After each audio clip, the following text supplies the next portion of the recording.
Hello, अस्सलाम वालेकुम। आज हम टॉपिक पढ़ेंगे यूजेस ऑफ कैपेसिटर्स। बेसिकली इसके अंदर एक्सप्लेनेशन की कोई चीज़ नहीं है, लेकिन ये आपके कोर्स का हिस्सा है, मैट्रिक मैट्रिक कोर्स का। तो इसलिए हम इसे बस रीड कर रहे हैं और इस पे छोटा सा एक नोट बनाया हुआ है जो कि यहाँ पर है। अगर आपको ये नोट्स चाहिए हो तो आप मुझे बता दें तो मैं आपको सेंड कर दूंगा। ओके, सिंपल एज दैट, आपकी बुक से ही इसको रीड करके बनाया है। For example, use of capacitors. Capacitors जो है इनकी वाइड रेंज ऑफ एप्लीकेशन होती है, हर जगह पे यूज़ हो रहे होते हैं, बहुत ज़्यादा जगहों पे यूज़ हो रहे होते हैं। ट्रांसमीटर्स को ट्यून करने में, रिसीवर्स को ट्यून करने में या ट्रांजिस्टर रेडियोस को ट्यून करने में यूज़ हो रहे होते हैं कैपेसिटर्स। देखें अब किस तरीके से होते हैं ये तो अब हमारे कोर्स का हिस्सा नहीं है, but for the time being we have to know that what are the uses of the capacitors. That's the reason ये हम लोग इसको पढ़ रहे हैं। For table fan, ceiling fans, fan motors, ACs, fan motors जो कि एसीज के अंदर लगी होती है in air condition. Okay, in ACs, fan motors in ACs, coolers, motors और तरह तरह की इलेक्ट्रॉनिक डिवाइसेस में, पंखों से लेकर फैन से लेकर फैन मोटर से लेकर एयर कंडीशन तक, सब जगह पे आपको कैपेसिटर्स मिलेंगे।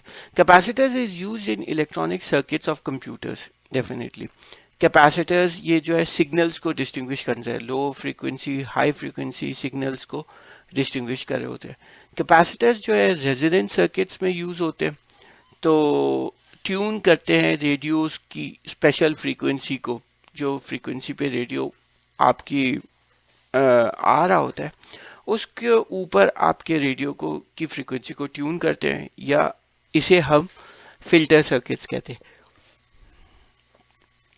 अब सेरेमिक कैपेसिटर्स जो है जनरली अच्छे होते हैं as compare to other capacitors, और ये बहुत ज़्यादा वाइड रेंज में यूज़ हो रहे होते हैं। और यही यहाँ पर ही मैं अपनी टॉपिक को ख़त्म करूँगा, क्योंकि बेसिकली ये सिंपली आपको एक तरह से पार्ट ऑफ द कोर्स है, और इसके अंदर कोई ज़्यादा एक्सप्लेनेशन नहीं है, but you just have to memorise these things. Okay, thank you very much. याद रखने वाली चीज़ें। आज हम टॉपिक पढ़ेंगे एप्लीकेशन ऑफ इलेक्ट्रोस्टैटिक्स, कि इलेक्ट्रोस्टैटिक्स को हम लोग कहाँ पे यूज़ करते हैं अपनी डेली लाइफ के अंदर। तो इसमें इलेक्ट्रोस्टैटिक्स की जो है वो हम यूज़ करते हैं for example in cleaning the air, और स्प्रे पेंट्स जो होते हैं ऑटोमोबाइल्स के ऊपर, तो उसके ऊपर हम इलेक्ट्रोस्टैटिक्स को यूज़ करते हैं। जो कि आपके अभी कोर्स में ये है कि how do we use electrostatics in cleaning the air, और how do we use electrostatic while painting the metallic bodies, for example car के अंदर स्प्रे पेंट्स वगैरह।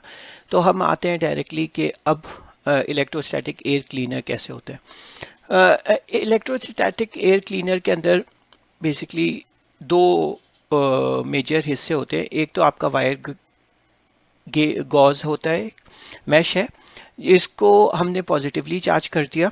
ओके, पॉजिटिव चार्ज कर दिया by connecting it to the positive terminal of the battery, या positive supply को हमने दे दिया इसको। बाकी जो दूसरे है ऐसे सिलेंड्रिकल गेजेस हैं, गॉज है, वायर मैश, तो इसको हमने नेगेटिवली चार्ज कर दिया या ग्राउंडिंग कर दिया इसकी। तो जब ग्राउंडिंग कर दिया तो इसके ऊपर नेगेटिव चार्ज आ गया, तो एक पॉजिटिव चार्ज एलिमेंट हो गया हमारे पास और एक नेगेटिवली चार्ज। अब जब हवा जो पोल्यूटेड एयर होती है जिसके अंदर पोलन ग्रेन्स या डस्ट पार्टिकल्स होते हैं, वो अंदर से इसके ये इनलेट के थ्रू आता है। जैसे ही इनलेट के थ्रू आती है हवा, तो उसके जो पार्टिकल्स हैं वो चार्ज हो जाते हैं, पॉजिटिवली चार्ज। ओके, जब वो पॉजिटिवली चार्ज हो जाते हैं, बिकॉज ये वायर मैश के थ्रू गुजरते हुए आते हैं, फर्स्ट स्टेप जो होता है, फर्स्ट लेयर होता है वायर मैश का जो पॉजिटिवली चार्ज होता है, तो इस वजह से वो पॉजिटिवली चार्ज होने की वजह से एयर पार्टिकल्स को भी पॉजिटिव चार्ज कर देता है। अब जब वो एयर पार्टिकल्स ऊपर की तरफ आते हैं फ्लो करते हुए, तो जो नेगेटिवली चार्ज ये जो दूसरा मैश है, ये नेगेटिवली चार्ज मैश, ये उन एयर पार्टिकल्स को अट्रैक्ट कर लेता है अपनी तरफ, और हवा में से वो जो पोलन ग्रेन्स हैं और डस्ट पार्टिकल्स हैं जो कि चार्ज्ड हो गए थे वो रिमूव हो जाते हैं। तो अब हमें फ्रेश एयर बाहर की तरफ मिल रही होती है। सिंपल सा इसका फंक्शन है जो कि अभी आपके कोर्स में। नेक्स्ट है हमारे पास लाइक पेंटिंग। उसके अंदर हम लोग क्या करते हैं कि ये जो मेटालिक ऑब्जेक्ट है, लाइक फॉर एग्जांपल ये आपकी कार है, ओके, इसको हमने नेगेटिवली चार्ज कर दिया। नेगेटिवली चार्ज आप बाय इसको कोई भी पावर सप्लाई दे दें, negative power supply, negative terminal लगा दें तो ये चार्ज हो जाएगी, नेगेटिवली चार्ज। आपने इसको नेगेटिव चार्ज कर दिया, फिर उसके बाद आपने ये स्प्रे गन को पॉजिटिवली चार्ज किया। पॉजिटिवली चार्ज करने के बाद इसके अंदर जो पार्टिकल्स हैं वो सारे पॉजिटिवली चार्ज हो जाते हैं, और जब वो हवा के अंदर निकलेंगे तो पॉजिटिव, क्योंकि ये पॉजिटिवली चार्ज्ड है तो इनके अंदर जो है रिपल्शन होगी, और वो एक मिस्ट की फॉर्म में, एक धुएं की फॉर्म में निकलते हैं, मिस्ट की फॉर्म में निकलेंगे, और डेफिनेटली फिर वो जाके नेगेटिवली चार्ज ये ऑब्जेक्ट है इसके ऊपर जाके सेटल हो जाते हैं। इस तरीके से हमें जो है एक यूनिफॉर्म पेंट मिल जाता है गाड़ी के ऊपर। It's much better than friction, क्योंकि इससे आपने क्या किया कि जो है दूसरे जो पेंट्स हैं उस करने से अच्छा ये स्प्रे गन यूज़ करके इलेक्ट्रोस्टैटिक के मैकेनिज़्म को यूज़ करके पेंट करना मच बेटर है, क्योंकि इवनली डिस्ट्रीब्यूट हो जाते हैं, क्योंकि ये चार्ज पार्टिकल्स हैं प्लस नेगेटिव के ऊपर चला जाएगा और इस तरीके से ये स्टिक हो जाएगा टू द बॉडी, और जब ड्राई हो जाएगा तो आपका पेंट जो है वो यूनिफॉर्म और स्मूथ होगा। आई होप सो ये छोटी सी टॉपिक थी जो आपको समझ में आई। फिर नेक्स्ट हम पढ़ेंगे कि hazards of electricity. Okay, hazards of electricity में सबसे बड़ा हैज़र्ड जो है वो आपका इलेक्ट्रिसिटी जो है, हैज़र्ड्स ऑफ इलेक्ट्रिसिटी में आपका जो लाइटनिंग है, लाइटनिंग। तो होता क्या है कि क्लाउड्स के अंदर जो है इलेक्ट्रिक चार्ज बिल्टअप हो जाता है। जो क्लाउड्स होते हैं उनके पास इलेक्ट्रिक चार्ज बहुत ज़्यादा बिल्टअप हो जाता है, क्योंकि फ्रिक्शन होती है एयर मॉलिक्यूल्स की और वाटर मॉलिक्यूल्स की, तो इस वजह से जो है चार्जेस डेवलप हो जाते हैं थंडर क्लाउड्स के अंदर। तो एयर मॉलिक्यूल्स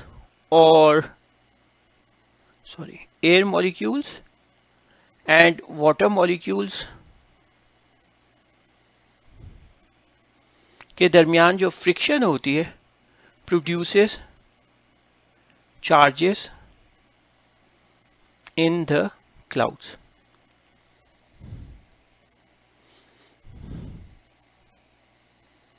अब ये चार्जेस बहुत जब सफिशिएंटली हाई हो जाते हैं, बहुत ज़्यादा बिल्टअप हो जाते हैं, तो अगर ये किसी ग्राउंड के पास, किसी ऑब्जेक्ट के पास ऐसे आए तो होता क्या है कि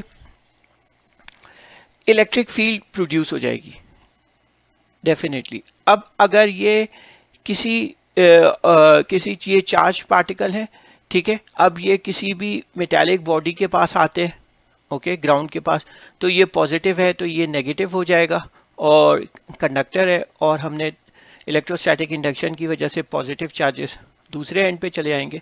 तो होगा क्या कि ये चार्जेस जंप करने की कोशिश करेंगे इस बॉडी के ऊपर, और जब वो जंप करेंगे तो बहुत तेज़ी से डिस्चार्ज करने की कोशिश करेंगे अपने आप को ज़मीन की तरफ जाने की, जिसकी वजह से बहुत बड़ा एक्सप्लोजन हो सकता है, स्पार्क हो सकता है और फायर हो सकता है। तो इस वजह से हम क्या करते हैं कि इसको प्रिवेंट करने के लिए ये जो चार्जेस हैं जो डेवलप हो गए हैं, किसी भी ये हमारी लाइक लेट्स से कोई भी फैक्ट्री है या कुछ भी घर है या कोई सी भी हाई राइज बिल्डिंग है, तो होता क्या है कि यहाँ पे हम एक पॉइंटेड स्पार्क मेटालिक लगा के यहाँ से कॉपर कंडक्टर लेके इसको ज़मीन के अंदर कर देते। तो अब होएगा क्या कि फ़ौरन से इसको स्ट्राइक करेगी और उसको एक स्मूथ पाथ मिल जाएगा, ना ये कि रैंडमली वो इधर उधर दूसरे एंड से ज़मीन की तरफ जाए। वो इस कॉपर कंडक्टर से, ये यहाँ पे आपने कॉपर कंडक्टर लगा दिया, ओके। और इसी तरीके से आप ये इसे कहते हैं लाइटनिंग अरेस्टर। ये एक बेसिकली रॉड है, ठीक है, पॉइंटेड रॉड होती है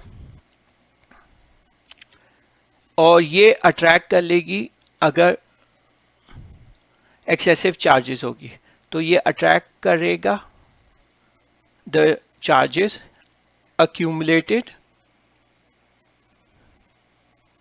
in the cloud। अब ये charges accumulated in the cloud को एंड फिर जो कंडक्टर है, ये नीचे कंडक्टर से, and allows it to go safely to the earth through copper conductor. Okay, ये हमारे पास लाइटिंग होगी। अब एक और भी बात ये है कि अगर लेट्स से किसी भी जैसा जहाज, एरोप्लेन है या गाड़ी है, वो तेज़ी से मूव कर रही है, तो उसकी बॉडी के ऊपर जो है एरोप्लेन है, जब वो हवा में सफ़र कर रहा होता है तो बहुत ज़्यादा स्पीड से सफ़र करता है, तो हवा के मॉलिक्यूल्स को वो चार्ज करता जाता है, तो वो चार्जेस उसकी बॉडी पे डेवलप हो जाते हैं। अब ये चार्जेस को डिस्चार्ज करना बहुत ज़रूरी है, क्योंकि अगर चार्जेस डिस्चार्ज नहीं होंगे सेफली तो होगा क्या कि अगर वो किसी भी दूसरे पोटेंशियल पे, लोअर पोटेंशियल पे स्ट्राइक करेंगे और वहाँ पर अगर हमें हमारे पास कोई फ्लेमेबल लिक्विड है, फॉर एग्जांपल पेट्रोल, या वो है पेट्रोल है, गैसोलीन, या कोई सी भी फ्लेमेबल लिक्विड है, तो वो आग पकड़ सकती है, क्योंकि बहुत तेज़ी से जब इलेक्ट्रॉन्स वहाँ से फ्लो करेंगे तो वो हीट एनर्जी डिसिपेट करेंगे और वो आग हो सकता है।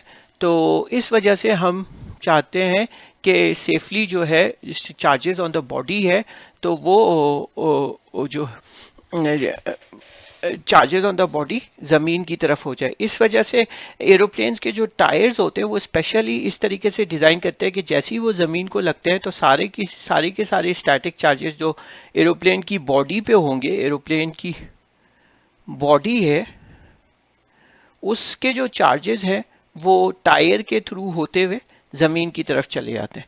और इसी वजह से आपने देखा होगा कि बहुत बड़ी जो गैसोलीन के कंडक्टर्स के कैरियर्स होते हैं, फॉर एग्जांपल ट्रक्स होती हैं, तो ट्रक्स के पीछे भी जो है गैसोलीन जो कैरी कर रहे होते हैं, गैसोलीन ट्रक्स, तो उनके पास उनके एंड पे जो है मेटालिक आपका चेन्स होती हैं जो कि ज़मीन के साथ टच कर रही होती है। बेसिकली इनका पर्पस क्या होता है कि जो भी स्टैटिक चार्जेस जो उनके पास उनके बॉडी में कनेक्ट हो जाए, क्योंकि जब वो ट्रैवल कर रहे होते हैं तो एयर के मॉलिक्यूल्स को चार्ज करते हैं, वो चार्जेस इनकी बॉडी पे स्टोर हो जाते हैं। तो अब वो उस चार्जेस को ग्राउंड करने के लिए ये चेन्स यूज़ होती हैं जो कि डायरेक्टली ज़मीन से कनेक्टेड होती हैं। तो होता क्या है, जितने भी चार्जेस हैं वो डायरेक्टली ज़मीन के अंदर जा रहे होते हैं। तो इस वजह से इस तरीके से हम फायर्स या एक्सप्लोजन्स को को प्रिवेंट कर सकते हैं, which are caused due to electrostatics. I hope so ये चीज़ क्लियर है। छोटा सा टॉपिक था हैज़र्ड्स ऑफ इलेक्ट्रोस्टैटिक्स, जिसमें हमने लाइटनिंग पढ़ी और फिर उसके बाद जो है स्टैटिक इलेक्ट्रिसिटी जो मेटालिक बॉडीज़ पे, कार्स पे और एरोप्लेन्स पे जमा हो जाती है, उसको किस तरीके से डिस्चार्ज करते हैं, ये हमने पढ़ा। Thank you very much. Next हम स्टार्ट करेंगे न्यूमेरिकल्स।